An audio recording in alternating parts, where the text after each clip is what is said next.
Good afternoon, world. My name is Roland Odi, reporting live on Red Alert FM, and the program this afternoon is Geopolitics. Here on Geopolitics, when we take national, international, political, and geographical issue. But this very day, we are going to be interviewing a political activist. But I want him to introduce himself. Good afternoon, sir.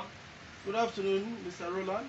I'm distinguished Emmanuel Iheme, and I think I stand for the truth, regardless of whose house is God. And I also stand for the poor masses, and I amplify the voices of those whose voice are perceived voiceless by the oppressors of Nigerians, or the contraption, if you like. You introduce yourself as a comrade. Are you into any nationalist or anything?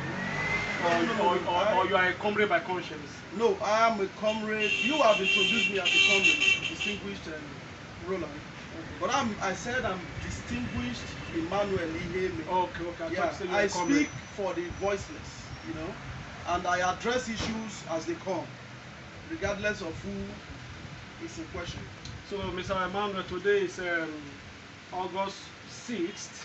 Am I correct? No, 5th. August 5th. Yeah. And build up to this protest today, August 3rd, August 4th, we've had quite a lot for the Nigerian government. The Nigerian actually vowed to stop today's protest. Would you say that they made good their claim or their promise to stop this protest? Well, what we have in Nigeria, point of correction, Mr. Roland, what we have in Nigeria is nothing short of a regime. Okay. And everywhere across the globe, and the global standard for defining a regime is where you see military take over governance, take over democratic tenets, and take over what can be clearly defined as a democratic setting.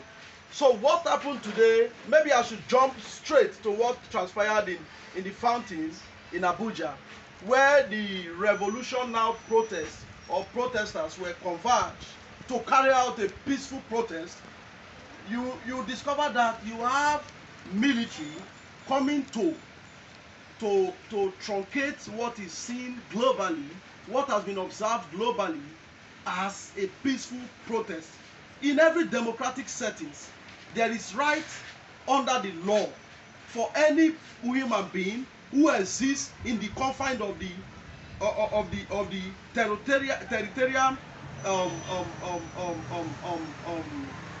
territorial boundaries of the country, coming together peacefully to move about or go about their usual demonstration, or a way of saying no, we don't like the manner with which we are being led.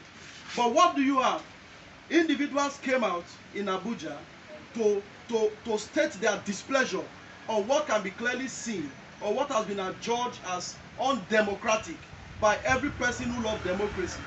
But what do you have? You have the military, you have the paramilitary, you have the civil defense, you have the SARS officials, you have even the DSS and SSS, subjecting them to untold, or in fact, or indescribable humiliation. You understand? You have the DSS, the SSS, the police coming together to make them look like they are recalcitrant. These are lawful citizens of Nigeria. These are people who have gone to school with no job. These are people, brothers and sisters, who have the right to stand up and question the leadership on the reason why they need to lead them in such a manner that can be globally acceptable. Mr. Emmanuel, let me just correct one impression without necessarily playing the devil's advocate. The Nigeria security forces said they actually came out early on time to protect the would-be or the supposedly protester, only to discover that the people that they found at the fountain or some area in Lagos were some people they can describe as thugs who were engaging each other in free-for-all. That what you simply saw on that video footage was just a normal security mediation on that crisis. Well, I don't know, Mr. Roland, if a paper supposing to be like this, described as a placard to express your displeasure or the reason for the protest could be defined under any dictionary as a material used to fight either a war, a riot, or whatever you are trying to stand with the government for. But I'm here to tell you that I'm not speaking for the government. when you have just done that, we position. understand that the government has been paying some media practitioners. That's not true. You understand, That's to defend and fight for their cause. That is not true. But this afternoon, the truth of the matter is, with the way things are going in Nigeria, it is safe to say that we are better off not having leadership in Nigeria. And I want to put it to Mr. President. If he is the president and commander-in-chief of the Federal Republic of Nigeria, and things continue to go the way it is going today, if you go to east, there is killing. You go to west, there's catastrophe. You go to the north, there, in fact, we cannot describe the kind of killing look that is going on. Recently, very recently, we saw a situation. You know, these things I'm saying are the reason why people are now coming out to say revolution now. For instance, if Nigeria was working well, nobody in his right senses would come out and say revolution now. What you expect from a reasonable government, when you hear terms and terminologies as revolution now, you sit down with individuals who are spearheading it and say, what is your grievance? That is the whole essence of democracy. Can I cut you in? You said sit down with the individuals or the leadership of that revolution now. So, but do you know that the government also say that they don't have a clear-cut understanding of who is the leader of this revolution now? So please, who is the leader of this revolution now? Why would you say you don't know who do you really know? If you are a leader indeed, yeah. If it is not better to classify this as a regime, you understand? You would never say that you don't know. Somebody was arrested earlier. Who is that person? Somebody was arrested.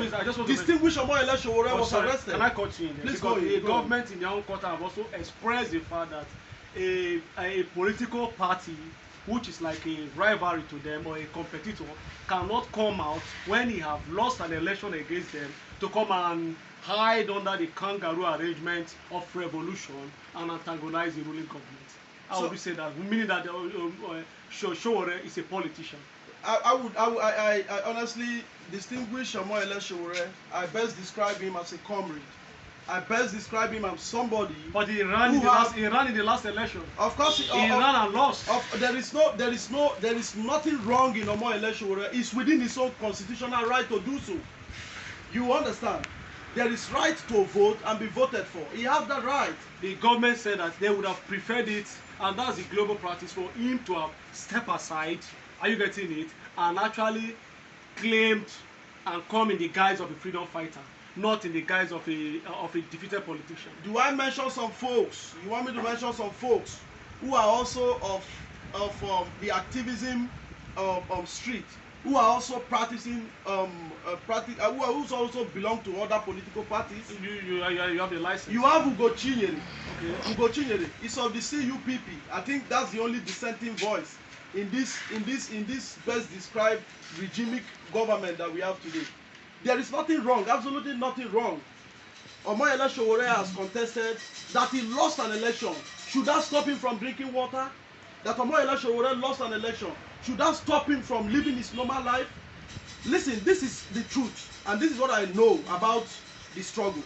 If Omoyele Sowore has abandoned his comfort abroad to come to Nigeria to stand up for truth, to stand up for equity, and to stand up for justice and fairness, I see no reason why anybody in their right senses would think that Omoyele Sowore is fighting because he lost an election. Sorry, after all, Omoyele Sowore did not even come third in the election. He didn't even come fourth. Sorry, can I cut in there? You said he abandoned his comfort abroad. Yes. But do you know that there is also rumor in some quarter, not rumor, information in some quarter that whatever that they classified as Omoyele Sowore comfort was given to him by this government when they were in the opposition. If the government give Omoyele Sowore what you said they gave him now, how come Omoyele Sowore is now fighting against the tyrannic government today? You call it tyrannic. I'm telling you absolutely. But I'll tell you that at the government quarter, Omoyele is a Judas. Are you getting it? He decided to fight the government that failed him.